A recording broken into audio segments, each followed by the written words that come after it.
Guys, if you're interested in becoming a restructuring banker, this may be the most useful AMA interview I have ever done. Okay, in this interview, I talked to my friend Will, who worked in restructuring during the 2008 financial crisis at Rothschild, which is one of the top restructuring shops out there.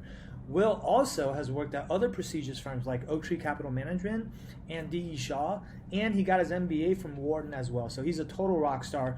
We talked about his career. We talked about the exit opportunities coming out of restructuring.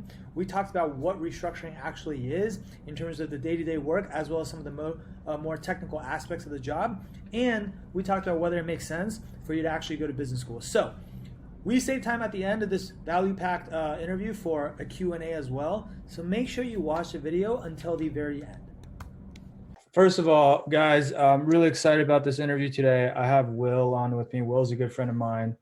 For whatever reason, I always knew that Will worked in finance, but then I never realized that Will used to work in restructuring. And then I found out that he worked in restructuring this past week, and I was like, what, you worked in restructuring? And I was like, you know how many questions I get about restructuring nowadays from college students? And I was like, I got to get you on here and talk about, just your career path, because obviously your career path has been super interesting, and you're going to be able to do a way better job at explaining, restructuring and some of these things that you've done so far than I ever would. So, I don't want to pretend to be an expert at everything, which I'm not. And so super excited to have you on today, man. So thanks for talking to us. Of course. Thanks for having me on.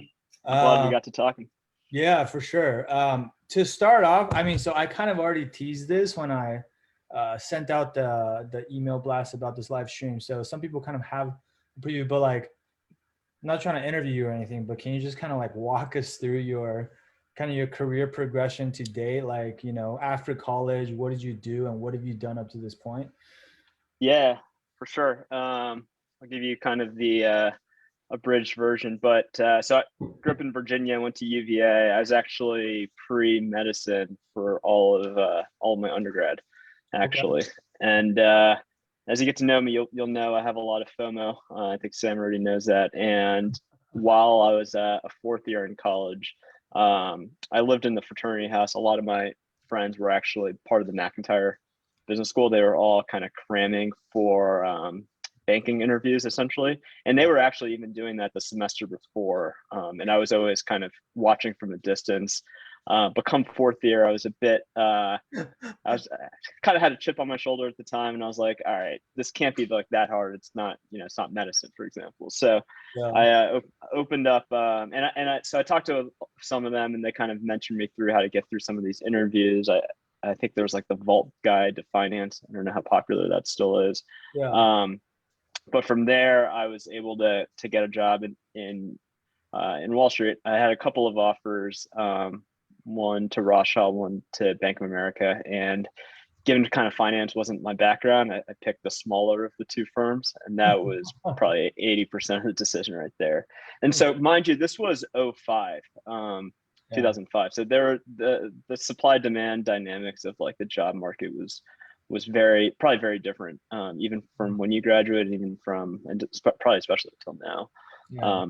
So I joined Rothschild, and it's kind of a boutique investment bank, European based, but big presence in the US. They had a restructuring group and they had an M&A group. And so you go in, and by the end of training, which was sort of that 6-week kind of boot camp type training, you pick which group. And for the most part, they try to place you, as so long as not everyone wants to be in one group versus the other, yeah. They kind of accommodate.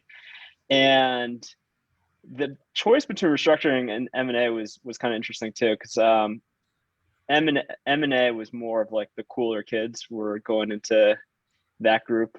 You tended to see a lot of deals, more deals, and they were generally more, I would say, straightforward, repeatable.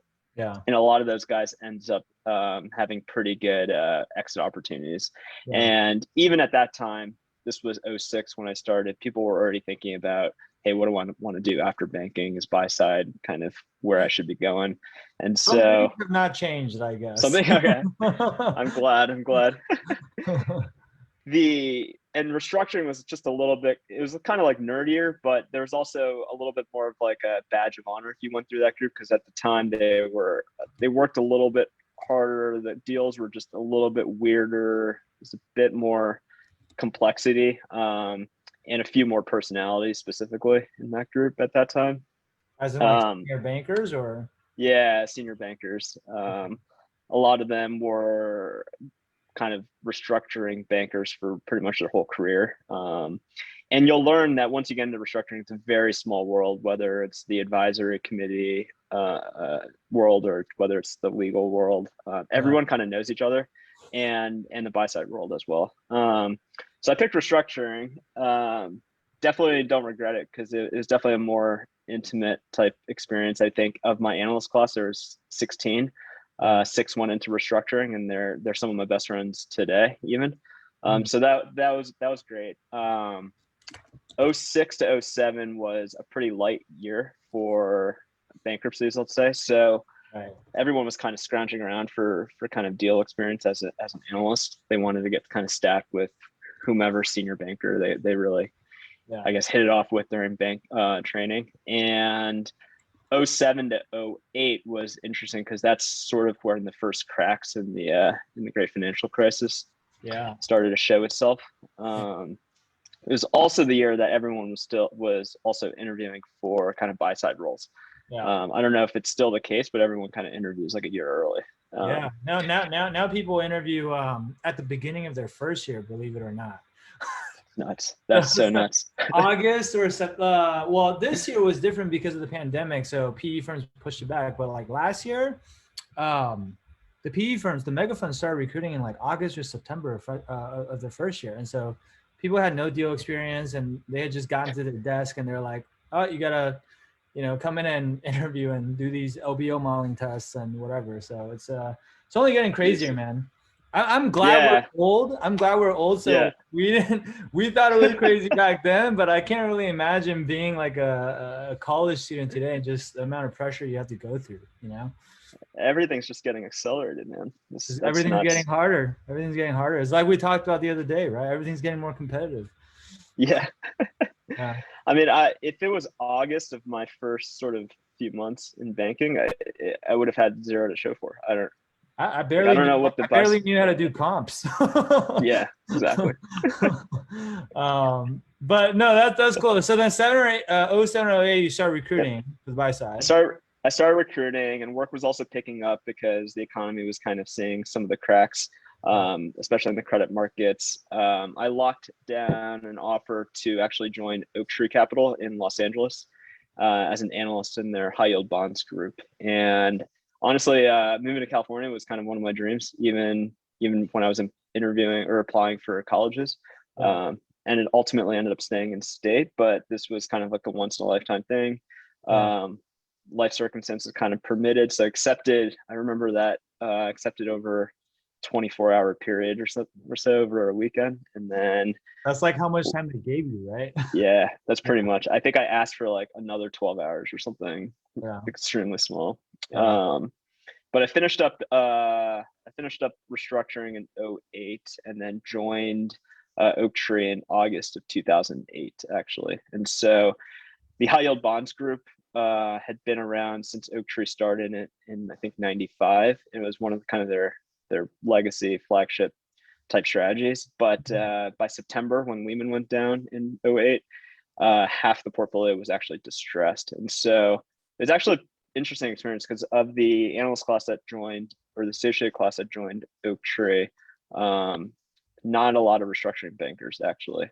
And so I was literally sitting on the other side of the table, so to speak, on some of these investments. And they were investments that kind of my bosses and the group had already gotten themselves into. They were bonds that were trading at kind of 50 cents on dollar. And I think 4 of them had to go through a workout process over the next probably 18 months or so. I would say by 2010, I was kind of through all that, and I was working with kind of the senior analyst to kind of get our money back. And by that point, the high yield bond market was fairly normal. I applied to business school at that point and joined Wharton in 2011. I did 2 years there. My internship was actually in Hong Kong. I don't know if I ever told you that. That was at D. Shaw, and I was doing a little bit of corporate credit, some equities, and some convertible debt. It was across their trading desk. It was just a little bit of diversified experience there. Really cool. I met one of my boss there was probably one of my closest mentors. He actually came to Cecilia and I's wedding. So I don't know if you met him or not, but Probably not. it was around that time he was actually trying to get me to move back to Hong Kong, and Cecilia actually could not. She doesn't speak Mandarin, and so to work out of Hong Kong, you kind of have to be Mandarin speaking. So it would have been she would have been out of Singapore, and just long distance wouldn't be great. So, but ultimately, I'm glad I took that just because of the connections, if nothing else. And after business school, I actually got an offer to go back to the high yield group at Oaktree, which ultimately I took. But the last minute, one of my bosses in the high yield group at Oaktree was kind of spinning off and starting the loan platform, still within Oaktree, but it would be kind of dedicated to loans, leveraged loans, and not bonds. The strategy would employ some leverage, which I think Oaktree was generally pretty cautious on. So it was kind of a startup group that had a more aggressive strategy, I would say. So my boss and I knew each other from the pre-business school days, and kind of he convinced me to join him. So I did that for 3 years. So I rejoined Oaktree in 2013, and we grew the senior loan book from, I was a third kind of person in the group. We grew up to about 9 or 10 people. We started with 3 billion in AUM. That's the benefit of working for kind of a big asset manager. And then by the time I left, we had about 8 billion in AUM, 8 or 9. And the growth was kind of just plateauing at that point. Oaktree has a very siloed approach to investing. So each group kind of sticks within its lane, whether it's a certain asset class or a certain strategy. And ultimately I wanted a little bit more flexibility in what I can invest in. And at the same time, Angel Island was actually looking for someone to lead their industrials group. Happened to be in San Francisco, so we moved up here in 2016. And what's interesting is, so I led the industrials group since 2016, investing across loans and bonds, mainly loans over the past 3 years. But when COVID hit last year, there was just a lot of dislocation, and helped start, I guess, what we call the dislocation fund last year. And a lot of that included taking some companies through bankruptcy, this time on the creditor side, rather than at Rothschild on the advisory debtor side. So the experience actually kind of took 15 years for me to kind of come real full circle. And this year I'm continuing to help on some of the more opportunistic strategies, so kind of higher yielding corporate credit ideas. So yeah, that was my career. There was a lot there to unpack, because you've done a lot of really cool stuff. And by the way, for those of you guys who are watching, I probably should have said this up front, but if you guys have questions for Will, feel free to drop it down in the comments. I don't know if you're watching this on YouTube or on Facebook or on LinkedIn, but we will try to find time towards the end of this conversation to get some of your questions in. I'm selfish, so I'm going to get in my own questions first. But you've done a lot of stuff there. There's so many questions I want to ask. So, like, I guess to start out, like, I'm trying to think what would be most helpful for people, but a lot of students nowadays are interested in restructuring, right? But I feel like a lot of people don't really quite understand what restructuring really is, because they just kind of read that, oh, there's a lot of restructuring deal flow right now, pandemic, a lot of companies are distressed, that's where the deal flow is, right? And so it's kind of like I don't want to say like the flavor of the month, but it's kind of like in right now, right? But like for someone who's maybe watching this interview right now, maybe they're relatively new to banking or finance, they don't really know what restructuring is. Like, how would you explain what you do as a restructuring banker to like a sixth grader? Yeah, that was always a challenge. I would say my parents, trying to explain what I did to my parents was always a challenge. I always had to dumb it down as much as I could. Yeah, exactly. Um, Ultimately, it's an advisory business, and so our group at Rothschild provided advice to companies, and these were not just any companies. They were generally companies that were going through financial distress, and so financial distress meaning they owed money to people, and most often they borrowed money in the form of issuing bonds or loans, and eventually you need to pay the creditors back, and they were essentially they were unable to do so. Oftentimes these companies are relatively good companies, but I would say 2 out of 3 things happen. One, they borrowed too much money, and that's almost certainly always the case. But then one of another 2 things happen. Either the industry trends or tailwinds kind of went against it, whatever that might be in their industry, or the company kind of messed up. They messed up operationally, or the management team made some bad strategic decisions, but something needs to be fixed. And so oftentimes you borrow too much money and you couple it with one of those other 2 factors, and sometimes 2, you'll need to kind of fix the problem. And I would say the US has kind of mechanisms to kind of work it out through the courts.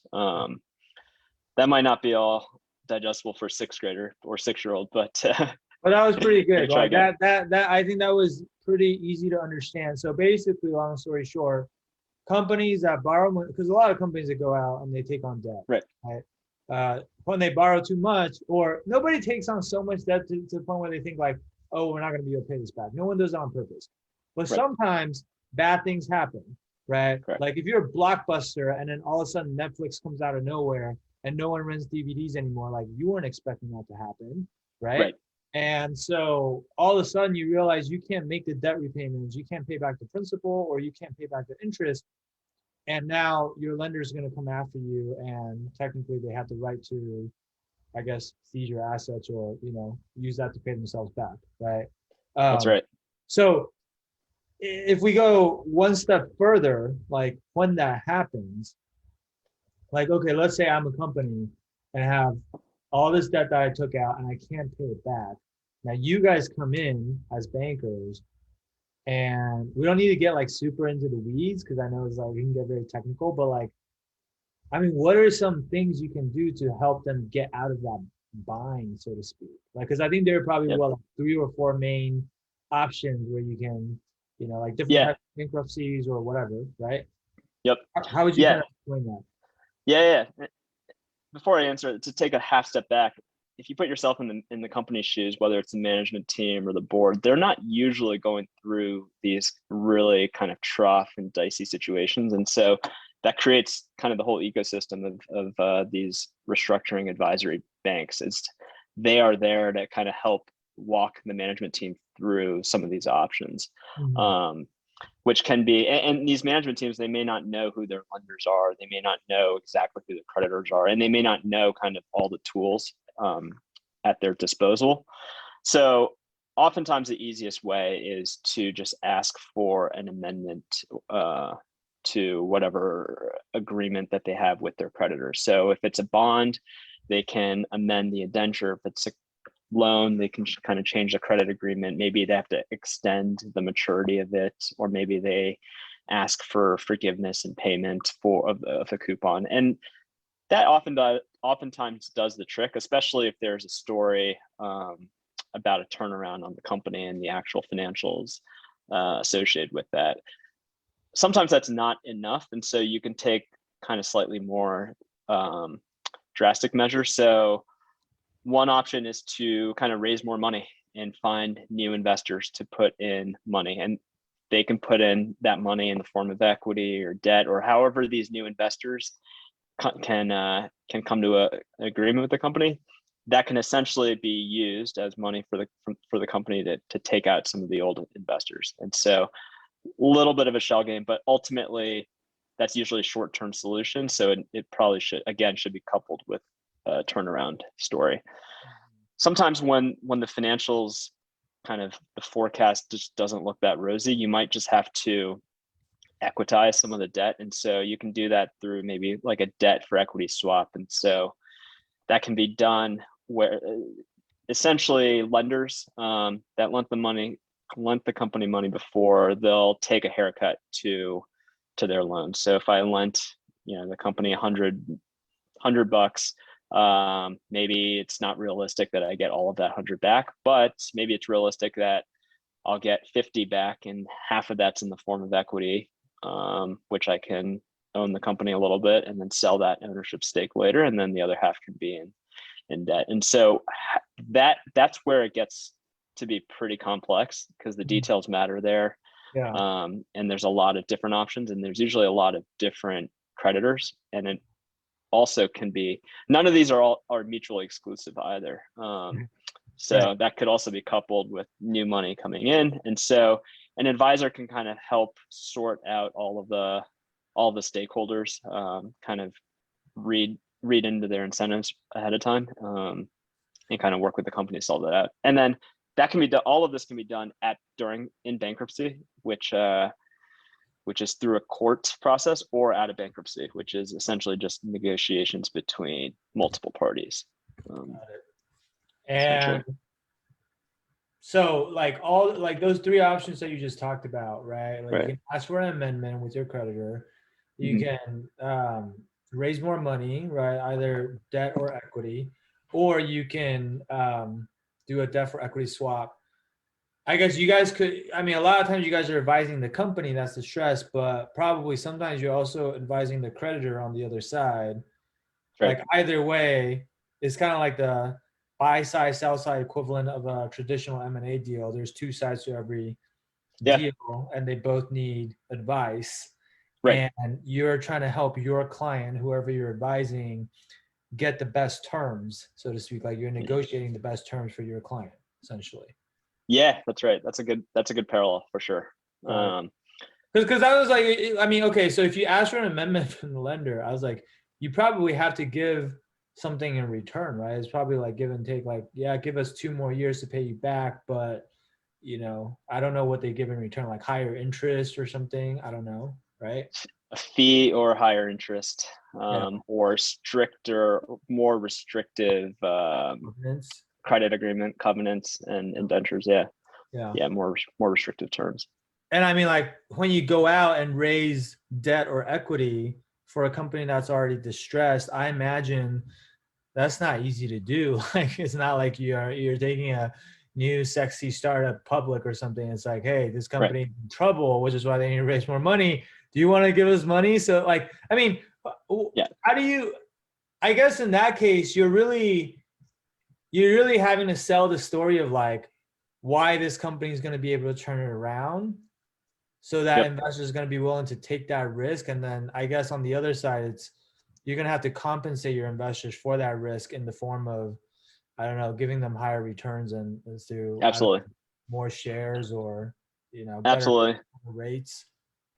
That money is never cheap. The buy side community of kind of distressed investors looking for kind of rescue financing opportunities, it's not huge. I would say all the restructuring banks kind of know who they all are, and oftentimes these firms are already circling the situation already. Maybe they already have bought in a little, some of the debt, some of the bonds already in the secondary market.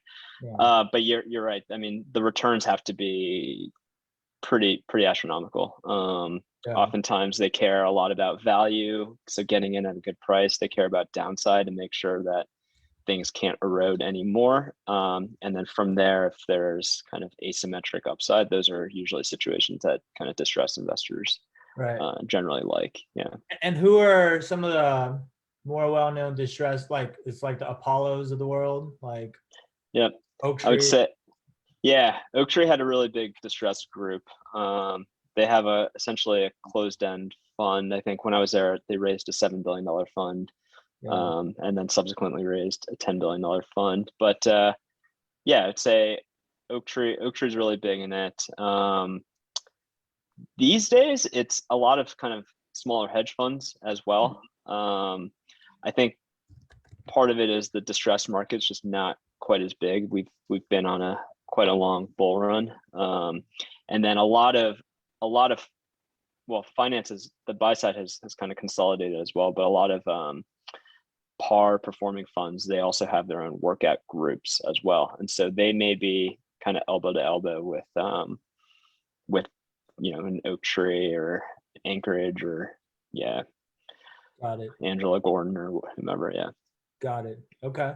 Yeah. Cool. So I feel like most people at this point should have like at least a very decent high level understanding of what restructuring is. I feel like we did a good job explaining. I don't know, pat myself on the back, but Yeah. mainly you, but I'm just here to help. But I know the other thing that a lot of students always really like care about when they think about, do I want to start an M&A or do I want to start in restructuring, or the same decision that you went through. They're thinking about the exit opportunities, right? So can you talk a little bit about what kind of exit opportunities you've seen for people, maybe both yourself, but also your friends that you went through restructuring with? Like, what kind of places are people typically going to with this skill set? Because it's a more technical group, right? And the modeling, I think, is a bit more complex, and it's not exactly the same as your traditional banking models. And I know, like, even the interviews, I don't know about back then. It's funny you mentioned the Vault Guide, dude. Like, I think like no one reads the Vault Guide anymore because it's like too basic now, like, wow. but back in our days in a way, like we read the Vault Guide, right? Like, I mean, you were even older, but like even nowadays, like a lot of these elite boutiques that specialize in restructuring, like the Evercores and the Moelis and the Lazars of the world, like they ask some very technical restructuring questions. But anyway, I'm going on a tangent. The point is coming back though. Like, people always want to know about the exit opportunities. Like, what are some good fits for people that have this restructuring skill set, or like where have you seen people kind of go after their restructuring banking years? Yeah, it's there's actually some diversity to it. So I've seen kind of two routes. I would say those that continue to stay in finance buy side from an investing kind of standpoint, and I have a couple that went into sort of the operations standpoint, kind of the chief restructuring officer type of route, which is fairly niche, I would say, as well. Of the people that kind of went buy side, I would say almost all goes to kind of a credit oriented strategy. Whether it's only credit or not, just depends. I went to high yield and loans, and those strategies were credit only, but I've had friends that kind of went into private equity with a distressed for control slant. And I have another friend that kind of went to a hedge fund, but invested across the capital structure. Could also do equities as well. So it really does kind of vary. I would say some of them probably have gone into private equity as well, although there may be kind of better groups for that. It really depends. The PE space is actually quite large, so I don't want to brush everything with the same brush. And then a couple of friends kind of went into sort of the operational advisory type business. One of them did banking for a little bit longer, and then one of them went to a shop that essentially places chief restructuring officers. And so this guy will kind of parachute down into a company that's going through distressed and essentially be CRO and be able to call the shots. So that's a temporary position that distressed companies hire onto the management team while they're going through the restructuring process. Yeah, it's an option. It may not be for every corporation. It may sometimes be for smaller ones, private companies, for example, ones that may not have borrowed money in terms of loans or bonds, but maybe owe money because of other reasons, whether it's litigation or whether it's they owe employees certain amounts, kind of more obscure situations. And so Got it. that guy's really in the weeds for sure, like looking through the cash management systems of these companies. And yeah. Got it. Okay. Yeah. Cool. So there are so many more questions I want to ask you, but I just took a look and I realized I'm getting a bunch of questions from Nice. the students that are watching this. And by the way, I just want to say this interview, because I do these like every week, this interview is probably one of the best, like most well attended live streams I've done. So people are really interested in this Sweet. topic. And there's a lot of questions. So I'm going to like just try to go through some of these questions. I want to make sure that we can answer as many of them as we can. And then maybe let's just do like kind of like a rapid fire round if you want. Absolutely. Cool. So I'm going to go, let me start with the ones on YouTube. So, all right. So Michael asks a couple questions if you want to get to them. One, can you talk about the differences between restructuring and M&A? I think we kind of already talked about that. So I think we can skip over that, right? I think M&A is pretty self-explanatory, right, Michael? Like that's like when a company is buying another company or a company is selling itself to another company. That's like a very standard situation. Whereas restructuring is when the company's distressed and needs to work out what's going on between them and the lenders, right? The second question he had though was, can you talk a little about your transition from Oaktree or D.E. Shaw to Wharton and just kind of what it was like as a candidate? So I guess he's kind of interested about like, experience with applying to business school and stuff like that. It was actually, there's a lot of people in finance when I was applying in 2010 coming from finance. And so being in buy-side finance, having banking, kind of coming from State University in the US, that just didn't differentiate myself quite enough. I felt like I had to hustle pretty hard to find some other things on the resume to kind of be a solid candidate for business school. The actual transition to business school was fine. I mean, it was essentially a 2-year kind of choose your own adventure type of thing, and very much a well-needed reset and good for kind of perspective setting, I would say, after just being in set programs. Yeah. And do you recommend that people go to business school, or I know that's always going to be the next question, but yeah, I would say the two hardest things in my career so far is, number one, I would say getting that first job out of college. Everyone will be fine at the end of the day there. The second hardest, or maybe actually the hardest, is kind of making that transition from a pre-MBA type candidate to a post-MBA type candidate, or an associate to a VP, for example. I would say for people that can make that jump without going to business school, and for people that would be excited to do that jump and don't need a reset, wouldn't necessarily value some of the other softer kind of intangible aspects of going to business school, then I probably wouldn't advise going. Got it. For me, it was a needed change. And frankly, at that point, I didn't know if I wanted to go back into finance and stay in, or what. I just wanted the optionality, to be honest. Got it. Okay, cool. Let me go to the next question. So this might be more of a finance 101 question, but anytime you've seen distressed companies issue more debt, and why would they do this? I guess the question is, why would a distressed company issue more debt? Got it. I guess they would do that to refinance the existing debt that they have, just to kind of like replace it with new debt that matures later, right? Just like extend the runway, so to speak. Is that right?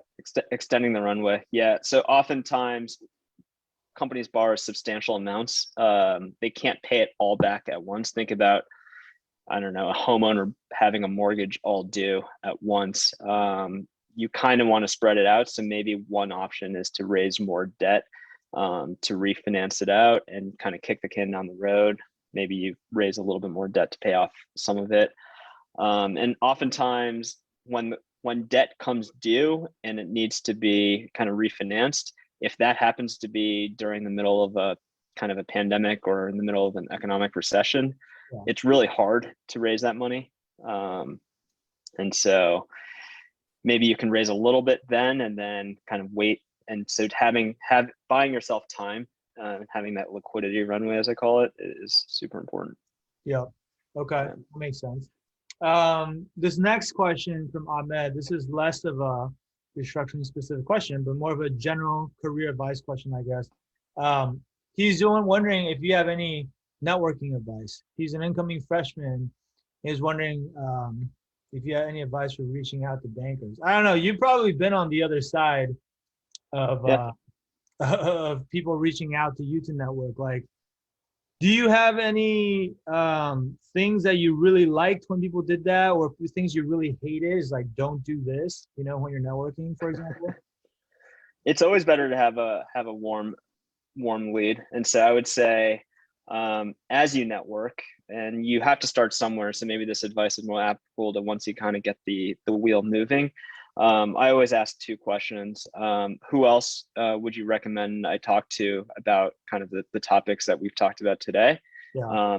And number two, how are ways that I can help you, essentially? Maybe you might also have some ideas as well. And now, oftentimes, you know, you may not bring a lot to the table, but just the recognition that it's a two-way networking event, not just completely picking the brain of the other person, which sometimes is totally fine. Right.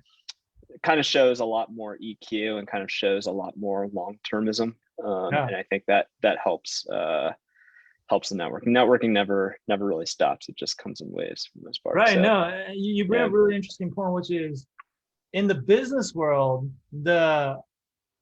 when people say networking, not in like the investment banking recruiting context, but in like the business world, people kind of think of it as like a two-way street. It's like, hey, you want to network because who knows? Like, if I help this person now, maybe one day they can help me with something else, right? Yeah. But when it comes to investment banking recruiting, it's kind of difficult because, I mean, as a college student, it's like, what do you have to offer to this other person? Right. So that's an interesting point.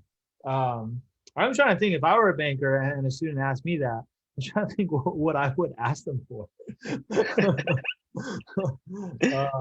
But no, that's it's a good point though. You're showing maturity by just even just the gesture of offering, even if you don't have anything that you can do for them. It's nice because most people probably aren't doing that, right?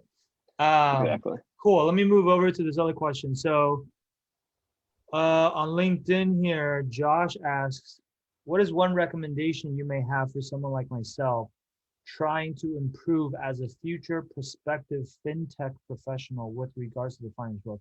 Joshua, you might have to clarify this question. I'm not really sure what you're asking. Like, trying to improve as a future prospective fintech professional. Like, maybe you can rephrase your question and we'll come back around to it because I'm not really sure what you're getting at.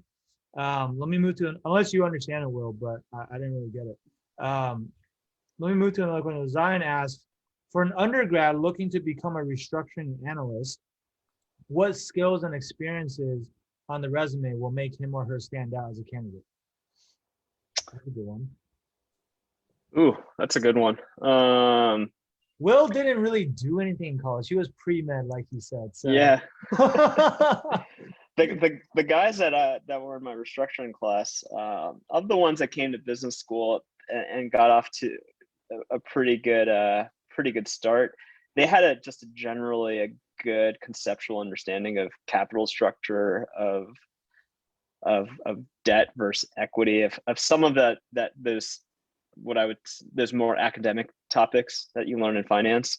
That got them off. They got them a lot of credibility. That got them off to a pretty good start too. Ultimately, none of this is rocket science. You can figure it out at some point along your journey, but showing an interest is probably the best. Yeah. I'm gonna chime in here. I would say, like, for most college students, you're not expected to have like restructuring experience. You know, like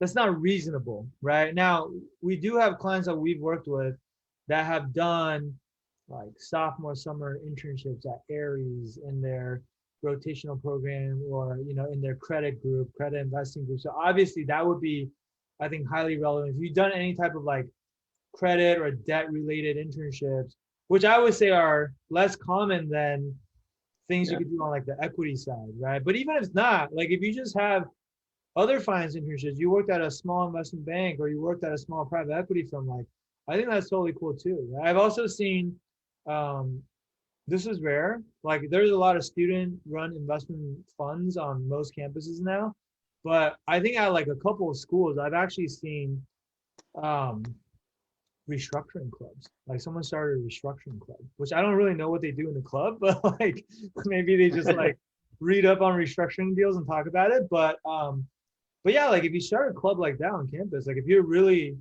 dead set on doing restructuring, I would think that would be a pretty cool thing that would make you stand out because most people don't have that. Right? So those are some ideas, but again, you don't have to. I don't think you have to have restructuring specific experience to go into restructuring at the college level. Probably later on as a professional, like post MBA, that would be a different story because if you didn't have, Yeah. relevant experience pre MBA, like Oaktree probably not hiring you back, right? Or Right. some jobs that you had. So hopefully that helps, Zion. Oliver asks, I have no idea what Oliver is asking to be honest, but hopefully you do. He says, this sounds like a technical question. Is the fulcrum debtor the one who gets debt for equity swap? Um, what if somebody higher on the credit structure wanted an equity stake? How is that usually negotiated? I have no. Yeah. Do you know? Not to I, put you I on the kind spot, but I think I kind of get what he's going on. Yeah, the fulcrum security is often the party in control, and I guess what that means is that the value of the company, it's probably reduced from what it was, years before, has shrunk to a level that it only covers some of the creditors. If you assume that the creditors above are getting the full money back. And so his second question of, are the senior creditors, if they want equity, what can they do? I think it's a little bit situational. I think by default, they don't get equity, right? The fulcrum's in charge. And if the senior creditors want equity, they should have purchased equity, or maybe they can purchase some of the fulcrum securities. Oftentimes these all trade, and the fulcrum security can convert into equity, or I guess the last quick answer is a little bit technical. The senior guys can offer some sort of rights offering where they put down new money. If you bring new money to the situation, that usually gives you kind of more influence, and you can kind of dictate the way the restructuring is going to go. And so if you want equity, maybe that's the way you can do it.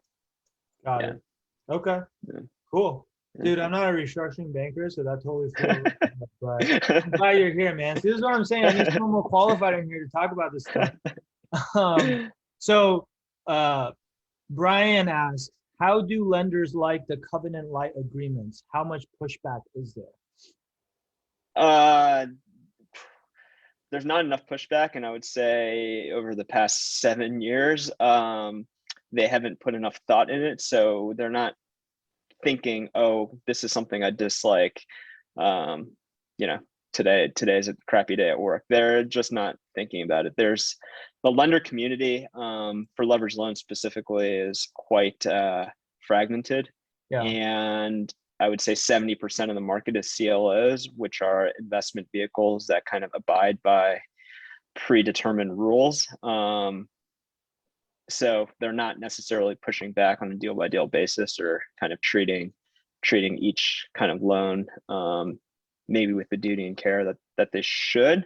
With that said, the music's been kind of chugging along for quite a while. With the exception for last year, of which the default rate probably wasn't as high as what a lot of people were expecting.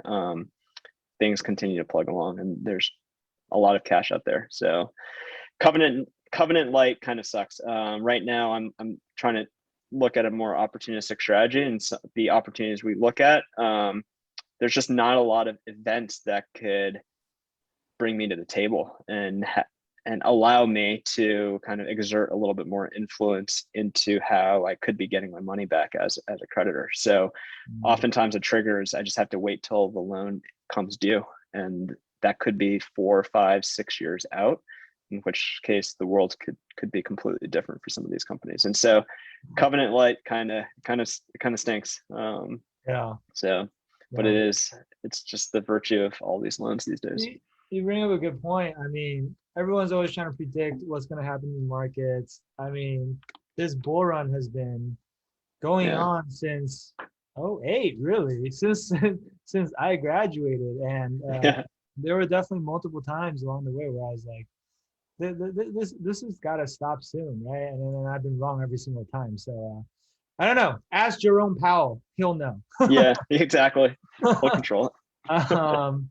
Chris asked a little bit of a different question, but not sure if Will mentioned this before, but what prompted the switch from pre-med to finance? I think it was just FOMO, right? I don't know if you have a It was mainly FOMO. I'll give you a slightly more context. At the time, I just finished an internship in kind of at an insurance company. I knew I didn't want to go back there. I was going back in my fourth year of college, and I was already one semester behind. I spent my third year. I spent my last semester in London, and so that kind of sets you off one semester as well for pre-med. And kind of that FOMO kicked in. I saw my brother-in-law, who was actually going through residency at the time, and he was an anesthesiologist, which is one of the better kind of better compensated specialties in medicine, I would say, vis-a-vis kind of the time and lifestyle. But I think he had kind of a rough rotation. I think it was like through like a burn trauma unit or something like that. And it was fine. He wanted to switch though, but to switch, he had to kind of finish out that year and then wait another year to apply to a different specialty program. And just the lack of flexibility was a little bit of a turnoff.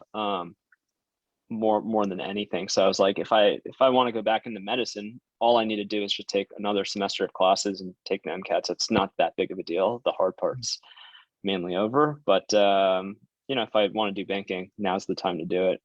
Give it a shot. I could always go back. So that was kind of my mentality at the time. Plus, I guess if you are going to do medicine, what is it? You got to go to med school, then you got to do residency, and by the time you really start to make money, you're what, like 6 or 7 years out of school or something? Yeah. Versus going to finance, you're making 6 figures right away. So that's true. Yeah, that's true. I'm just kidding. But for a lot of people, that's like a real thing. Is like, do I really want to wait 6 or 7 years before I can start making a living? It's a long time. Yeah, it probably does turn the marginal person off. The doctors I know now, they're not motivated by money, but you're absolutely right. They're not. And now they're making very, very good money, and it seems to come very easy for them without long hours or anything like that. Yeah. Banking, you have your early years, which can be quite rough. But yeah, the compensation usually comes with it. It's pretty good. People that are motivated by money probably aren't going into medicine, or they're not going. If they are, they're not going into it for the right reasons. And then correct. All the greedy, money hungry people are going to Wall Street, right? Yeah, or tech now apparently. or tech. Yeah. Let's see. Okay, Pat asked, any tips for someone in Corp Dev M&A looking to transition over to IB/PE? Yeah, I mean, I'll take this one, Pat. I mean, if you're in Corp Dev, I don't know how long you've been in Corp Dev, but it sounds like you've graduated and you're working in Corp Dev.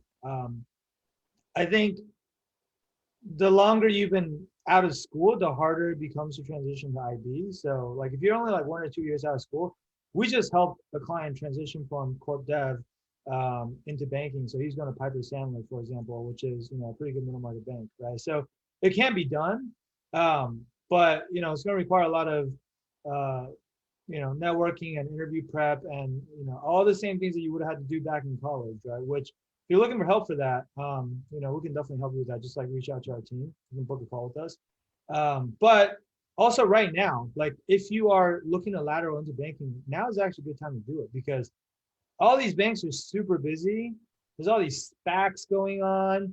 Analysts and associates are getting crushed. You guys probably saw the Goldman survey, right? Where, the 13 analysts complain about how bad the working conditions are. And I've been seeing a lot of firms actually post job openings for lateral hires and even like hiring full-time first-year analysts for um, seniors who are graduating in about a month. Usually, like firms aren't recruiting this late in the process, right? They have that figured out like a year in advance. So there's a lot of opportunity to move over right now if you have the right profile and if you prepare the right way. So, but yeah, again, it depends. If you're a little bit older, I would say you might have to consider going back to business school. Like that is one good reason to go back to business school is to kind of like make that career pivot, right? I'm sure. Well, you had a lot of people at Wharton who were doing that, right? If you go to business school, at least when I was graduating, and you wanted to go into banking after, you would get an offer. Everyone, and I'd imagine now it's even the same trends. Everyone just wants to go to tech, essentially. There's a food fight for private equity and kind of some of the buy side roles, but banking, you should be able to land something there. Yeah, through business school. sure. Especially if you go to a good school, right? Just shy of 3 years into the role. Yeah, so I mean, dude, I think you're like right on that edge of like, I think it's still doable, but you probably don't want to wait too much longer if you really want to make that jump, especially if you don't want to have to go back to business school to do it, right? So anyway, reach out to our team if you want, and we're happy to talk to you more about it, all right? So let's see, I think we got like one or two more questions, and I want to make sure that we finish up in the next 5 to 10 minutes here. Zaldivar, sorry, I'm probably butchering your name, but Zaldivar asks, going into LevFin this summer, wondering as to how you see making the decision of private debt versus private equity. They're two very different things. For me, it was always, people always asked why credit, and so I usually had a good answer for that. I would say both are similar in that there's a deal aspect. You got to kind of be hungry and find the next opportunity to lend or the next company to buy. Both require kind of a lot of networking. I would say private credit, you're kind of focused a little bit more on downside risks. Private equity, you're kind of focused on growth vectors, so a little bit of a different animal there. Both are great. I wouldn't steer you one way or another. LevFin will lend way quite well to private credit for sure, but obviously it's involved in every private equity transaction as well. So I think it probably also depends on like which LevFin group you're in. Like my understanding is some banks, their LevFin groups, or they actually have their analysts run the models, whereas some LevFin groups don't really do the modeling. And so obviously if you're not doing the modeling, not saying it can't be done, but it'll be a bit more difficult, because I know for private equity at least, because a lot of the private equity firms are looking for that hardcore modeling experience. They want to know like, oh, you know how to do LBO. Like in fact, almost all PE firms have LBO modeling tests nowadays, right? I don't know what the private credit firms are doing, but so that's something to take into account. Michael asked, any good tips for networking with restructuring bankers as a M&A intern / candidate going for full time? I mean, I don't really think it really changes, Michael. I don't know, not to cut you off, but like I don't really think networking with restructuring bankers is really any different than networking with any other banker, right? Except like read up on some restructuring news and trends and make sure you're at least like remotely knowledgeable about it, and don't get caught, like if they ask you a basic question and you can't answer, then you're going to sound like you don't know what you're talking about. But other than that, I can't really think of anything that'd be different. Yeah, I know the restructuring world has various kind of conferences, and there's some like trade rags that you can read up on, stuff like Debtwire as one that's fairly basic. But networking. What's the publication called? Debtwire. Debtwire? Okay. Yeah. There you go. That's a good tip for you guys. Yeah, but networking's no different. It's a small community, so I think if you find mentorship within it, especially someone that's kind of risen through the ranks of a restructuring shop, for example, they'll kind of know everyone in the space and know what events to attend, etc. Yep. Okay, I'm going to do one last one, and then we're going to wrap up here. This question says, CFA charter holder or no? If yes, can you talk about experience? I guess he's asking if you're a CFA charter holder. I don't think you really need a CFA for what you're doing, right? Or do you? No, you do not. So I did take level 1 of the CFA, and after passing that, I actually decided to apply to business school at that point in time. Some mutual funds, they require, or some long only type investment firms may require a CFA, but usually it's something that you can get while on the job as well. It's not necessarily a requirement for entry. Yeah, it's not a prerequisite. And like you said, it's for mutual funds, more so for mutual funds, less so like if you're doing like a hedge fund or a private equity firm, that type of deal, right? Yeah, yeah. I don't really see that as often. I feel like on like when we typically talk about the buy side, like we're not typically including mutual funds in that conversation. I feel like Yeah, nothing wrong with mutual fund, but it's just not where most investment banking analysts are going. I feel like, you know. Yeah. It's a very difficult test, and so I think it garners a lot of respect. But in terms of the use applicability on the job, it's a little bit difficult. It's a bit academic, I would say. Yeah. Cool, man. Well, Yeah. let's part with this, dude. So this is a question I always ask. Like, is there one piece of advice that you would have given yourself, or you would have given the younger you from like 15 years ago when you first started, like when you were sitting in our viewer's shoes and you're just starting out, embarking on this career? I know you've come full circle now 15 years later, right? So you've learned a ton along the way. Hindsight's 2020. Is there anything that's like, hey, I wish someone had told me this, and if they had told me this 15 years ago, like that would have made my life so much better, or I would have made much better decisions, or it would have saved me a lot of trouble, like anything like that? Yeah. So generally, I try not to live with much regret, but what I didn't appreciate, and I think it touches on a little bit of the networking conversation we talked about earlier, was that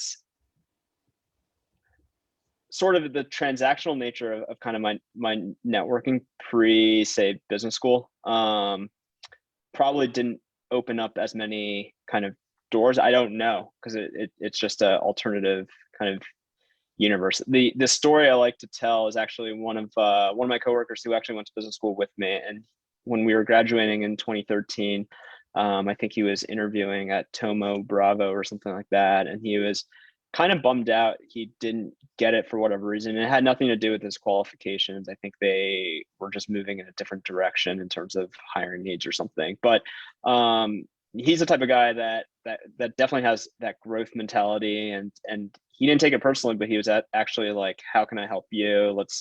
Let's continue to keep in touch. He moved to San Francisco, took a different job. He hated it for a couple of years, but during those 2 years, he, reached out to Tomo Bravo a couple of times, and it turned out that 2 years after graduating business school, they needed someone to work in their software team. So they hired him, and within a couple of years after that, he's running their small cap kind of private equity fund as well. And so it's basically, 2021 now is like a 8-year thing in the making, is the way I see it. So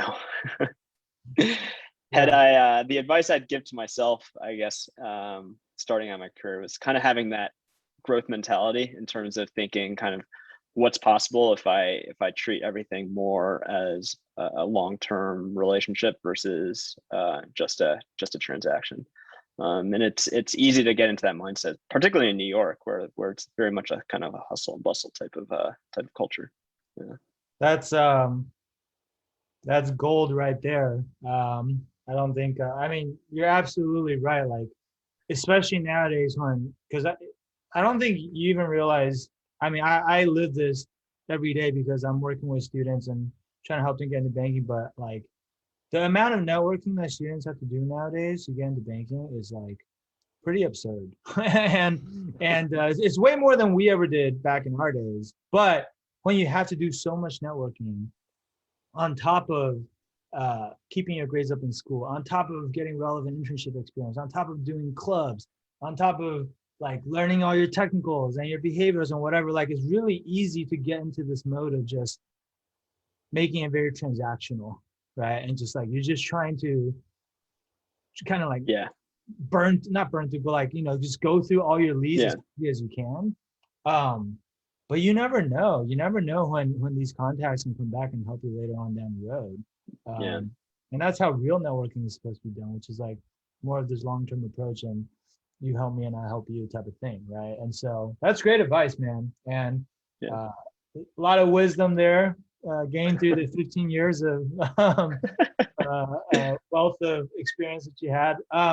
Look, I don't want to keep you any longer. I'm super appreciative of you coming on here and talking to people. Like I said, this is probably the most well-attended live that I've done. Nice. And we've been doing these for, I don't know, probably at least 3 to 6 months now. I've kind of lost track. So I'm sure people got a lot out of this. So really grateful for you coming on here, talking about your experience, sharing your insights. And guys, hopefully you guys enjoyed this. If you guys need help with investment banking recruiting, little shameless plug at the end, feel free to reach out to our team. You can book a free strategy session with us, www.wallstreetmastermind.com/apply. The street's abbreviated to ST, right? So it's wallstmastermind.com/apply. And, happy to talk to you about whatever your situation is, whatever type of bank you're trying to get into, whatever it is that you think you need help with right now. How do you kind of, attack the problem? We've worked with almost 400 students at this point, and we have a 90% success rate in terms of helping people get into banking. So, I like to think that we know what we're doing, right? So if you guys want to, feel free to book a call, reach out to us. And other than that, I'll try to do more of these interviews in the future for you guys, because obviously it's quite popular, it seems. So Will, thank you again for coming on here. Dude, let's grab another drink sometime soon. Absolutely. Appreciate it. It's good to see you in your true element. This is great. You're crushing it. I don't know if it's my true element. I mean, it's part of it, I guess. But no, this was fun. I love bringing my friends on here, and just I feel like I'm just hanging out with my friends, and other people can benefit too. So that's awesome. I had a great time, so the honor's all mine. So anytime, if I can be helpful, let me know. All right, man. Sounds good. All right. Well, guys, that'll be it for today. Thanks for tuning in, and we'll be back next time. All right. Cool. Bye. Hey there, I hope you enjoyed this video. If you're looking for more customized advice that's tailored for your specific situation, then I invite you to book a free strategy session with our team at the link below. We'll talk to you soon.